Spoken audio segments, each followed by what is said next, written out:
Fakti që Tirana mund të jetë vënë në shenjestër të akteve terroriste nuk është surprizë për ekspertët. Në një intervistë për Ora News, eksperti i lartë i çështjeve të sigurisë Arjan Dyrmishi shpjegon se Shqipëria është në rrezik po aq sa vendet e tjera të rajonit. Por Dyrmishi ngre pikpyetje për taktikat që Shteti Islamik përdor për vendet e Ballkanit, ku në plan të parë për ta qëndron rekrutimi.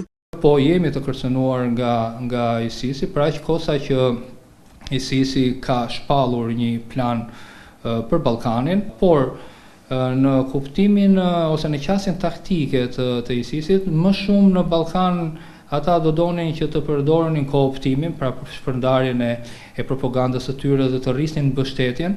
Fakti që akte terroriste nuk kanë asnjë kosto për ekstremistët, për ekspertin e çështjeve të sigurisë rrit ekspozimi ndaj sulmeve terroriste. Po nga pikpamja e kostove të këtij operacioni, mendoj se mund të jetë ndër operacionet më pak të kushtueshme. Mjafton që të kesh njerëz mobilizuar dhe të radikalizuar siç ka qenë rasti, të gatshëm për të vdekur.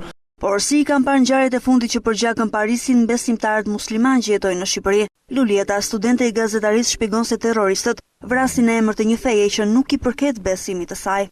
Nëse ato përpiqen të njollosin Islamin, fen time me anë të këtyre akteve, besoj se po bëjnë të kundërtën. Ajo ndihet keq kur muslimanët barazohen me terroristët, ndaj ka edhe një mesazh.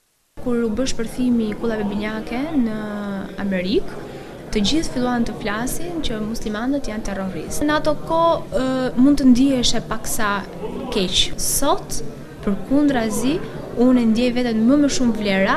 Kryeqyteti shqiptar prej ditësh zgjohet në masa të rrepta sigurie, në sheshe, rrugë, mjete apo stacione të transportit urban, vende të mbipopulluara, është rritur gatishmëria efektive të armatosur për të shmangur ndonjë akt të mundshëm terrorist.